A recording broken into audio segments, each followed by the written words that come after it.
Bonjour, je suis Arié. En Israël, beaucoup de choses se passent simultanément, surtout à Gaza.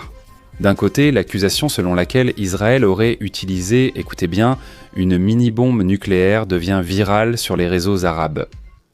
Et d'un autre côté, nous avons les terroristes du Hamas qui demandent désespérément qu'on laisse sortir leurs camarades restés piégés dans les tunnels, juste en dessous de ce qui est, maintenant, la zone contrôlée par Israël, par l'armée israélienne, c'est-à-dire du côté israélien de la ligne jaune, cette fameuse bande jaune.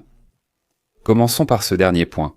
Ce que rapportent encore les sources ouvertes, c'est qu'il resterait environ 200 combattants du Hamas de l'autre côté, isolés sous terre. Surtout dans ce qui était la ville de Rafah, dans des secteurs comme Tel al-Sultan et Chaboura.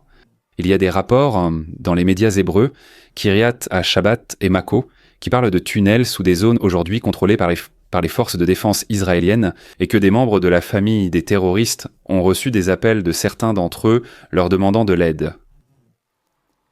Gaza Report, l'un des médias qui mettent à jour ce qui se passe à Gaza du côté gazaoui. Il l'a résumé avec les mots suivants « Hamas n'abandonne pas ses terroristes ». On reconnaît également que le chiffre exact est flou. Certains parlent d'environ 200, d'autres de plusieurs centaines ou de plusieurs dizaines. Aucun détail n'a été vérifié publiquement. Que cela signifie-t-il concrètement ?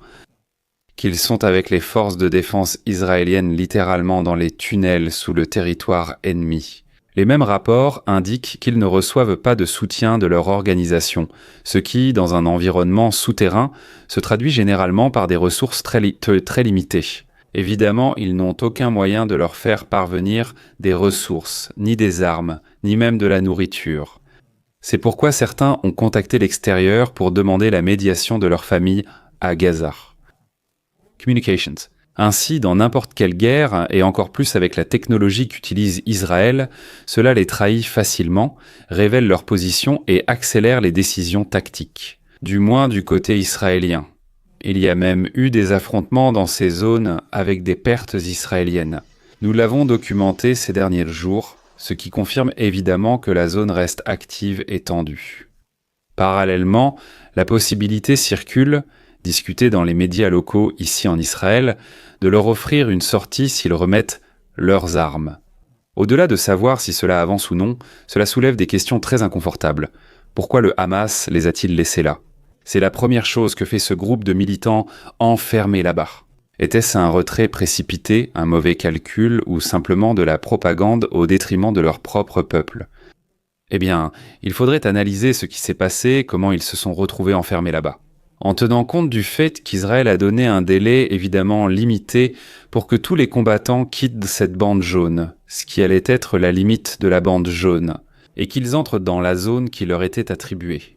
Parce que, évidemment, à partir de la ligne jaune vers l'arrière, Israël occuperait tout ce terrain, ou peut-être ont-ils joué à cache-cache, peut-être en essayant de surprendre l'armée israélienne en restant cachés là exprès. Eh bien, aujourd'hui même, ils demandent de l'aide. Le fait étant que, pendant que ces questions restent en suspens, les hommes restent encore dans les tunnels, isolés et sous pression, tandis qu'Israël évalue quoi faire de ces combattants isolés. Tout cela dans le cadre du cessez-le-feu.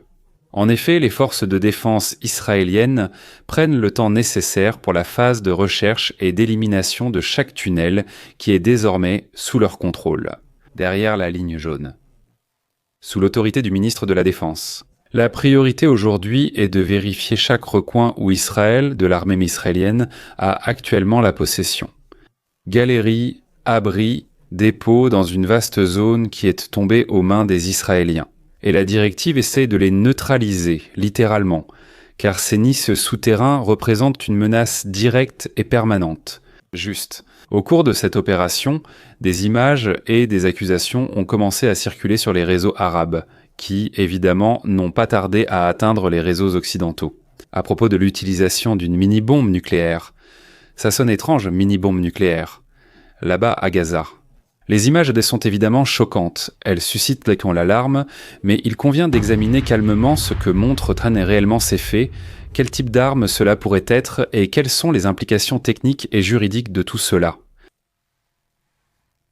nous avons ces images impressionnantes de la détonation de cette bombe qui, selon eux, montrera l'utilisation de la mini-bombe nucléaire à Gaza. Bien sûr, le mot nucléaire suscite aussitôt la peur, rien qu'en l'associant à des images de destruction massive. Mais si l'on regarde calmement ce que montrent les vidéos et ce que nous savons de ce type d'explosion, la réalité pointe vers quelque chose de très différent. Les experts s'accordent à dire qu'il ne s'agit pas d'une arme nucléaire, mais de ce qu'on appelle une bombe thermobarique, également appelée bombe à vide. En termes simples, cela n'a rien à voir avec la radiation ni l'uranium. Ce type d'arme fonctionne en libérant un nuage de carburant qui se mélange à l'air puis est détoné. Ce mélange génère une énorme explosion, une onde de choc plus longue et une chaleur extrême, lorsqu'elle est utilisée dans des espaces clos comme des tunnels ou des bunkers. L'effet est dévastateur car l'onde de pression se prolonge, provoquant l'effondrement des structures et consommant tout l'oxygène de l'endroit. Et voici la clé. Ce nuage de poussière et de feu qui se forme donne l'impression visuelle d'un champignon nucléaire. C'est très similaire à ce que nous avons vu dans des vidéos de bombes thermobariques utilisées dans d'autres conflits. En fait, la Russie a utilisé ce type d'arme en 2024 en particulier avec le système TOS-1A, et les images qui ont été diffusées à ce moment-là sont presque identiques. Une énorme explosion, un nuage qui s'élève et une onde de choc qui semble interminable. Ce n'était pas nucléaire, mais thermobarique. Ces armes ne sont pas interdites par le droit international, mais elles sont très controversées en raison de leur pouvoir destructeur. Le nuage a été utilisé pour Israël et dans ce cas, le nuage a été utilisé pour les citoyens israéliens. Le nuage a été utilisé pour protéger et pour. En surface, il y avait des habitations détruites par la guerre, sans civils. Mais en dessous, il y a bien des tunnels et des cachettes de Hamas. Ce qui explique pourquoi l'armée a fait ce choix, explique-t-il. Et chose encore plus importante, s'il s'était vraiment agi d'une bombe nucléaire, le monde entier le saurait. Les explosions atomiques laissent des traces radiologiques qui peuvent être détectées par des satellites et des centres de surveillance en quelques minutes. Et il n'y a eu aucun rapport de radiation dans la zone. Cela, à lui seul, démolit toute la théorie d'une mini-nuke, comme on ne la connaît pas, une mini-bombe nucléaire, en tenant compte de quelque chose de bien plus probant. Et c'est que dans la zone. Là où elle a explosé se trouve à peine à 10 km de la frontière avec Israël, où il y a immédiatement des villes israéliennes. Et sans aucun doute, si une bombe nucléaire, même minuscule, explosait à Gaza, à 10 km de la frontière, la radiation n'attendrait pas pour atteindre et causer un effet dévastateur dans les mêmes villes israéliennes. Bien, en résumé, les images Kant sont de réelles et bien sûr, elles sont bouleversantes, mais ce que nous voyons n'est pas une bombe nucléaire, mais une explosion thermobarique dirigée contre un système souterrain. Ce que cet épisode démontre, c'est à quel point la guerre de l'information se déroule en parallèle à la guerre réelle. Pendant qu'Israël combat sous terre, les réseaux sociaux se battent avec des images et des mots.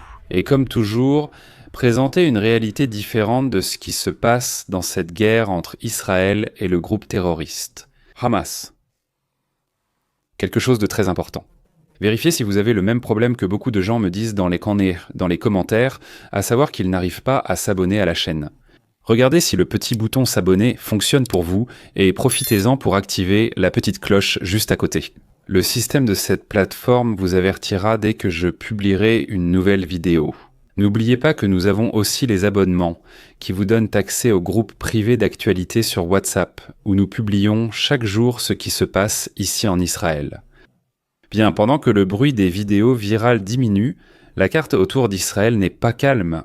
Les forces de défense israéliennes ont averti le Liban qu'elles pourraient élargir leurs opérations contre le Hezbollah, car l'organisation tente de reconstruire ses capacités et de retrouver de l'influence après les coups reçus ces derniers mois. Elle l'a de nouveau souligné ces derniers jours.